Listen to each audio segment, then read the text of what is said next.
E eu quero convidar você a ler comigo no Salmo 37. Salmo 37, e veja o nosso tema no dia de hoje. E eu quero que você comece de saída meditando em cada palavra do tema que você vai ver aparecer colocado aí pelo nosso querido amigo Braulio. E aí, olhe para dentro de você e olhe para dentro do seu próprio coração, sabendo que o seu inimigo, o teu inimigo e o maior poder do teu inimigo te habita. O maior poder do teu inimigo te habita. Você tem condição de repetir isso comigo aqui no seu coração? O maior poder do meu inimigo me habita. Quem entende isso se desvia de quase todos os males na vida.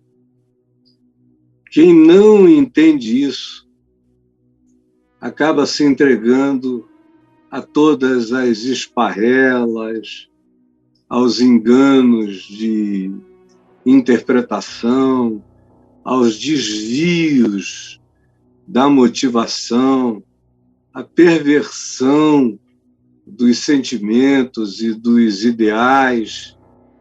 Quem não entende que o maior poder do meu inimigo me habita, acaba se enchendo de tudo aquilo que transtorna, que desfigura, que faz a gente deixar de ser quem a gente pode ser, quem a gente foi chamado para ser. Essa é a minha vocação em Cristo. A minha vocação não é falar, não é explicar. Essa é uma vocação transitória. Ela tem tempo para acabar, e se eu deixar coisas com algum significado, essas coisas podem perdurar. Mas eu tenho tempo, prazo a ser vencido. No entanto, eu não posso passar por esse mundo sem entender isso, que o maior poder do meu inimigo me habita. E se eu não compreender o significado de ser habitado pelo meu inimigo, eu vou ser arruinado no curso da minha existência. Se, porém, eu entendo o que isso significa e aprendo como não me deixar tomar por esse maior poder que transtorna a minha vida, eu posso viver uma existência completamente diferente. Esse aqui é o ensino do coach dos coaches, do mestre dos mestres, do Senhor dos senhores, que te ensina que a tua vocação é seres ele e não seres como o teu inimigo. Quem é que você quer ser? Você quer ser como esse que te chama? Ou você quer ser como aqueles que você considera seus inimigos ou que você imagina que considerem você inimigos deles e justamente por isso você vive uma vida transtornada? Você quer ser como quem? Eu quero ser conforme aquele que me fascina e que me chama, para que a minha vocação seja me identificar com ele sem perder minha identidade. Me identificar cada vez mais com ele. E à medida em que eu me identifico com ele, a minha identidade aparece, porque ele nunca se manifesta na vida da gente sem ser também para evocar a nossa identidade, para que ela se manifeste em plenitude. Quanto mais de Deus em mim, mais de mim em mim haverá. Quanto mais de Deus em mim, mais de mim em mim haverá. Quanto menos de Deus em mim, mais todas as outras presenças, especialmente aquelas que eu digo que não gosto delas, serão as que mais se manifestarão em mim e em relação às quais mais semelhante, paradoxalmente, eu me tornarei. Mais semelhante. De modo que, dependendo do que pessoas odeiem, eu sei mais ou menos como elas são. Hoje eu fiquei vendo que 2 extremos políticos do Brasil odeiam particularmente a mesma coisa e as mesmas pessoas vinculadas àquela coisa. Interessante porque um se diz a antítese do outro, mas ambos odeiam a mesma coisa, porque a mesma coisa deu a eles o mesmo tratamento. E eles não podem admitir não serem tratados de maneira positivamente diferente. E aí, ambos odeiam de maneira figadal a mesma coisa. Porque você vai se tornando completamente semelhante. E esses dois se odeiam, você vai se tornando sempre completamente semelhante àquele a quem você odeia. Olha só o que diz o Salmo 37, quando afirma que o maior poder do teu inimigo te habita, está dentro de ti, pode ser evocado em ti a qualquer momento. Ele está nos dizendo 7 coisas que eu quero que você preste atenção nelas. A primeira, olha só, a primeira aparece frequentemente como indignação, que é um sentimento carregado de dignidade. Por isso, é uma acusação de que outros estão sendo indignos. Isso é o que a ação contra a indignidade recebe como nome. Indignação. Não é porque a pessoa seja indigna, é porque ela é capaz de reagir com ação digna contra a indignidade dos outros. Só que a indignidade dos outros tem um poder enorme de produzir em mim indignidade, uma ação indigna do modo como se deve combater o mal. Não se vence o mal com o mal, mas se vence o mal com o bem. Mas tudo começa com esse sentimento autojustificado. A gente diz, não, eu tenho razão. É muito injusta a minha indignação. Como disse Jonas, é muito justa a minha indignação até a morte. Tenho razão para ter e sentir e reagir como eu reajo diante da iniquidade desses ninivitas. A minha indignação é totalmente justificada. Sempre começa assim, a gente começa chamando e batizando os sentimentos em relação ao que os nossos chamados ou presumidos inimigos têm por nós, ou como eles agem na vida. A gente dá dignidade ao nosso sentir em relação a eles, chamando o que nós sentimos de indignação, de ação proporcional à indignidade do outro. Mas isso demanda algo de mim, indignação. Se eu não tiver muita lucidez e consciência, a indignação vira inveja, que é a segunda coisa que se anuncia, inveja. A indignação vira inveja. porque você começa a olhar o que o outro tem, o poder do outro, a força do outro, a beleza do outro, os modos torpes do outro, e apesar disso, ele ou ela só sobem, só crescem. E crescem trepando, e trepam crescendo, e é assim que vão subindo. E você tem indignação, mas começa a olhar tanto que depois de um tempo, aquele contra quem você se indigna passa a ser seu mestre inconsciente. Você inconscientemente começa a fazer absorções, modos. Você no início chama de imitações, ou chama de cinismo, chama de manifestação de quão deplorável isso tudo é. No entanto, sem que a gente perceba, a gente começa a invejar, e frequentemente a gente se indigna muito contra alguém porque a gente tem algum tipo de inveja. Nem sempre é assim, mas numa boa quantidade de vezes é assim que acontece.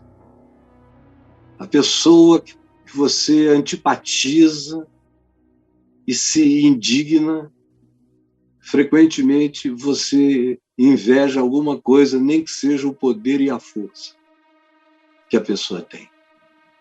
Aí veja como você já começou a se estragar.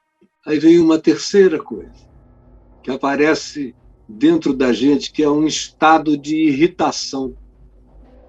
Quando você vive com uma indignação que vai se tornando invejosa, isso se transforma numa irritação irradiante e contínua. Irritação irradiante, contagiosa e contínua. Isso passa a ser atitude, isso passa a ser modo, isso passa a ser trato, isso passa a ser espírito. Tome cuidado.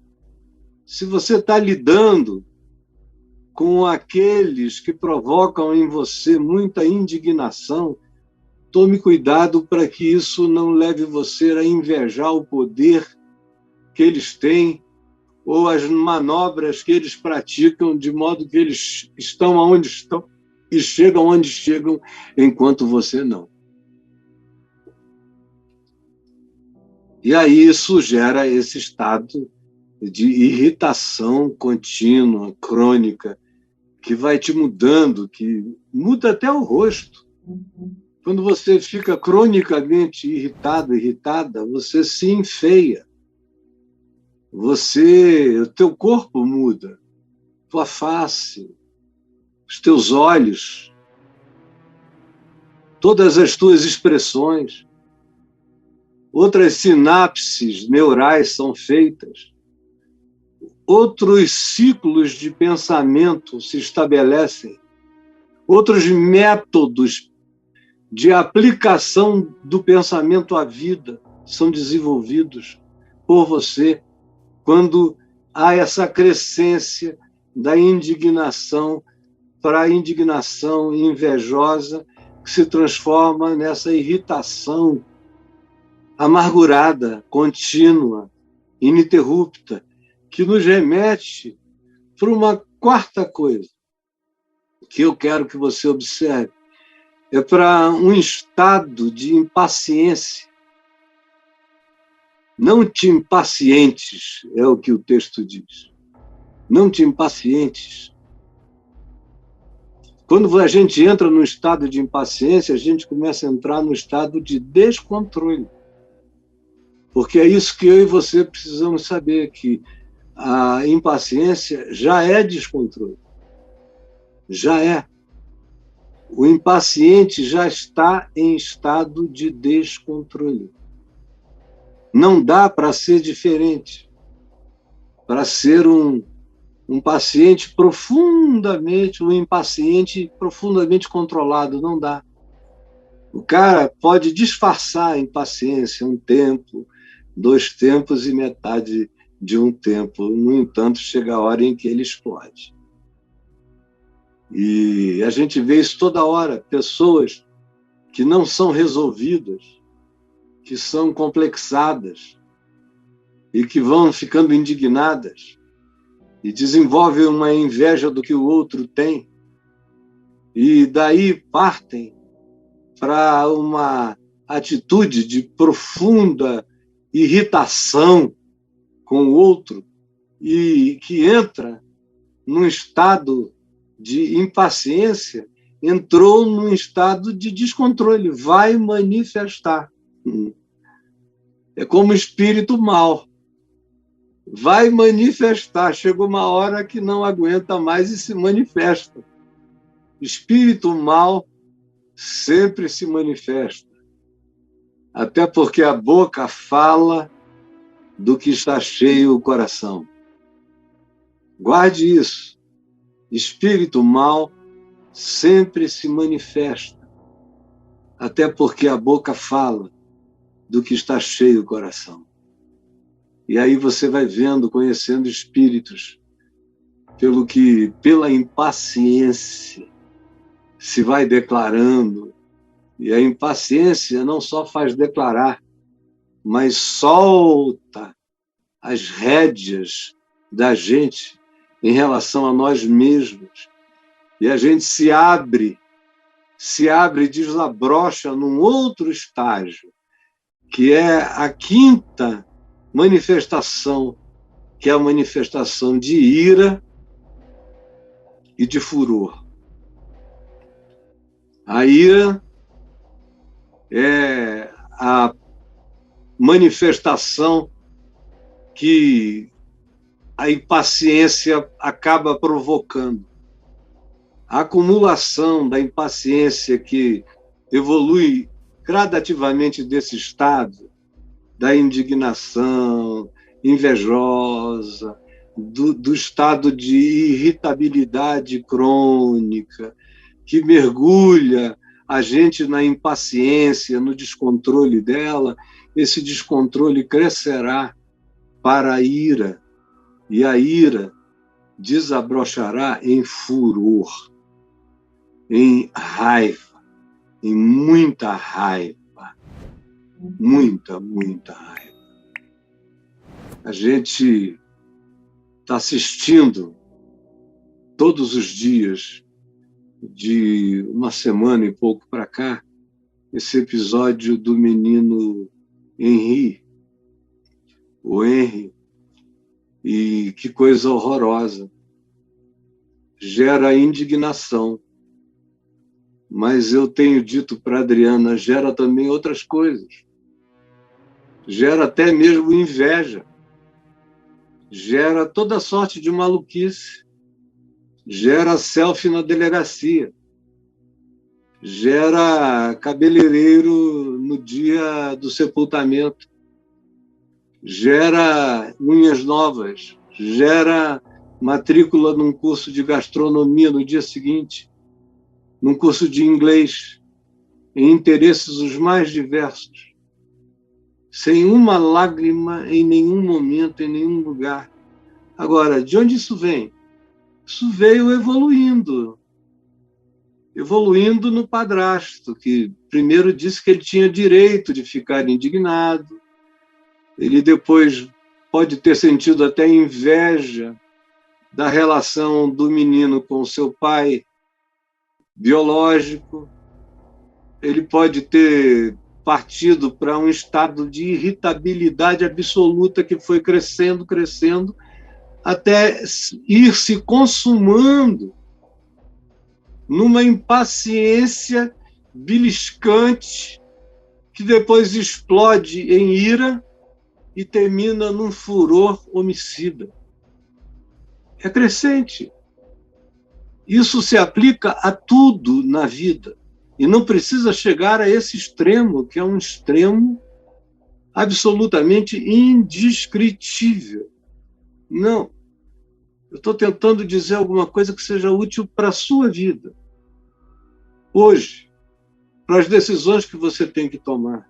Aí talvez agora a pergunta que você me faça é, Caio, como vencer isso? Eu venço como?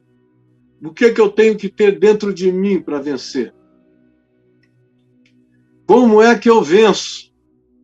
E aí eu quero que você preste atenção nessas palavras. Preste atenção na palavra. Você vence confiando. Confiando que aquele modo de viver, desse que se faz teu inimigo, que esse modo de viver termina mal. Você tem que crer e confiar que o mandamento de Deus que te ensina a andar vai te levar à paz, a um futuro de profunda pacificação, de contentamento. Você tem que confiar.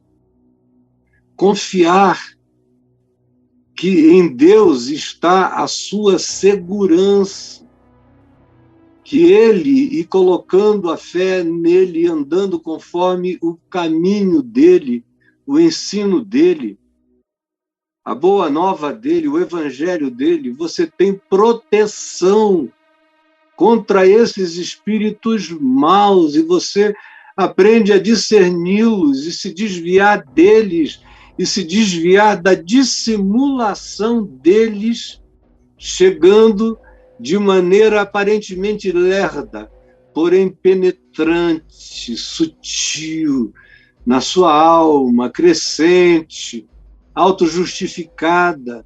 Tome cuidado. A segunda palavra, a segunda certeza é do desenvolvimento de um deleite em Deus, de um prazer em Deus. Só quem, de fato, crê que Deus o ama é que pode amar o mandamento de Deus, a palavra de Deus, como prática prazerosa. A confiança me leva a ter prazer em Deus. A confiança me leva a ter prazer em Deus. Eu não faço o menor esforço. Eu passo a entender que os seus mandamentos não são penosos. Não são. Eu tenho alegria crescente em andar na simplicidade da obediência e pacificar o meu coração nessa confiança. É um ciclo. Eu confio, eu tenho prazer em Deus. Quanto mais prazer em Deus, mais confiança. Quanto mais confiança, mais entrega. Entrega. Menos dúvida. Menos luta. Será que a palavra de Deus vai me fazer bem? Ou eu deveria estar dando um jeito malandro, esperto, sacana, sensual, provocativo na minha vida, usando o que quer que seja trepável para atingir o que eu almejo alcançar? Será que eu não estou sendo idiota? E aí, iniciar aquele processo destrutivo. Para você vencer aquele processo destrutivo só com confiança, que produz prazer em Deus, que gera uma entrega grata e que produz paz. Paz. O objetivo disso tudo é alcançar um estado contínuo de paz. É na paz de Deus em nós que está a nossa salvação. É no descanso da paz de Deus em nós que está a nossa salvação. Quando a gente transforma a paz em árbitro, no nosso coração em guia, o que nos dá a paz genuína na mente, no espírito, na consciência, em relação ao próximo, em relação a Deus do próximo e o próximo em Deus. Essa paz, quando ela me habita, ela me arbitra. um estado de pacificação. Quando essa paz não me habita, ela não arbitra em mim o estado de pacificação, mas ela me inflige um estado de ansiedade angustiada, amedrontada. E aí, no medo que eu corro o risco de partir para os processos de auto-engano. E aí eu me dou o direito de me indignar, me dou o direito de invejar, me dou o direito de me irritar porque eu não cheguei lá, me dou o direito de me impacientar, me dou o direito de me irar, de me tomar de furor, de realizar o mal com o mal. E se eu não quiser me tornar semelhante a tudo aquilo que eu digo que aborreço, que abomino, que não gosto hoje, então que eu aprenda a viver em confiança, em prazer em Deus, em entrega, que me produzirá paz pacificadora. Agora eu vou ler o Salmo e agora você vai entendê-lo muito melhor. Preste atenção. Não te indignes por causa dos malfeitores, nem tenhas inveja dos que praticam a iniquidade. Não te indignes por causa dos malfeitores. Parece que a gente deveria se indignar. E a palavra aqui diz, não te indignes, por mais que eles façam o mal. Porque se você olha para dentro do abismo, como disse Nietzsche, o abismo vai olhar de volta para você. Aí você vai acabar como no Senhor dos Anéis, dizendo, precious, precious. E entrando na ambivalência, se indigna com inveja dos malfeitores, dos que praticam a iniquidade. Não faças isto, pois eles têm uma vida curta. Eles definham como a relva, como a erva. Murcham, como a erva que amanhece verdinha e não suporta o calor do sol. Ao contrário, confia no Senhor e faze o bem. Faze o bem. Confia e faze. Confia e faze. Quem confia, faz o bem. Habita na terra. Habita. Não fujas da existência, habita na terra. E alimenta-te da verdade, não da iniquidade. Alimenta-te daquilo que é bom, que traz luz para o espírito. Agrada-te do Senhor, que a tua confiança nele produza prazer nele. Agrada-te do Senhor, e ele vai te encher de satisfação, vai realizar os desejos mais lindos e puros do teu coração. Mas busca agradar-te em Deus e entrega o teu caminho ao Senhor. Confia nele, crê que ele é Deus vivo, que o mais ele fará. Faze tu o bem, sabendo que ele fará o bem a ti, enquanto tu fazes o bem aos outros. Ele fará sobressair a tua justiça como a luz. O que é verdade e justo em ti, todos vão enxergar. E o teu direito vai aparecer como o sol brilhante a pino ao meio-dia. Descansa, descansa, descansa no Senhor, espera nele. Descansa e espera, espera e descansa. Enquanto eu descanso, eu espero. Enquanto eu espero, eu descanso. Não te irrites por causa do homem que prospera no seu caminho, no homem mau, perverso. Não tenhas inveja e nem te irrites por causa dele. Não te indignes, não tenhas inveja e não te irrites por causa dele. ou porque ele prospera em seu caminho, que é o que faz nascer e crescer a inveja no teu coração. Não te irrites por causa desse ser humano que tem o poder de levar a cabo os seus maus desígnios. Consegue realizar, planeja, trama e realiza. Cuidado para que tu não o assimiles, para que a tua ira e irritação já não seja a expressão do teu desespero invejoso e amargurado. Deixa a ira, porque a irritação vai te irar. Abandona o furor. Não justifiques nenhuma fúria em ti.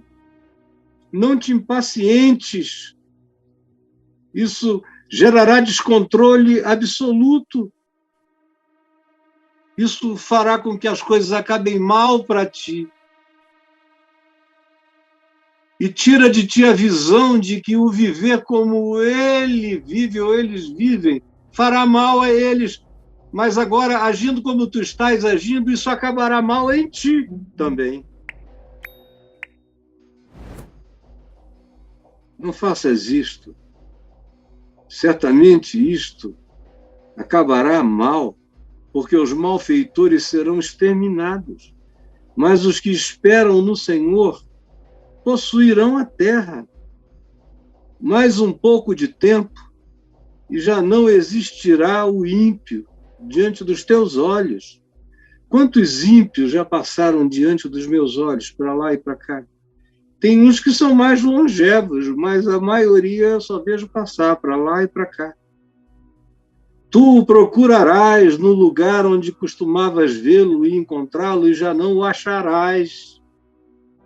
Mas os mansos, os que se controlam, herdarão a terra e se deleitarão, se fartarão na abundância da paz. Isso é sucesso. Esse é o único sucesso que eu quero para a minha vida. Esse que me faça todo dia viver assim, assim, assim. E que me faça ir me fartando, me deleitando no banquete da paz. Deleitando-me no banquete da paz. Essa é a festa da qual eu quero fazer parte. São as bodas da paz. É só o que me interessa. Qualquer outro caminho acabará mal. E eu sei disso. E você deveria saber também. Eu te peço, Jesus, que a tua palavra dá vida, que o chão seguro da existência, que o pendor da eternidade, posto como fiel da balança da nossa vida, encontre preponderância e acolhimento no nosso coração. É o que eu te imploro, que tu, ó Espírito Santo, realizes em nome de Jesus. Amém e amém.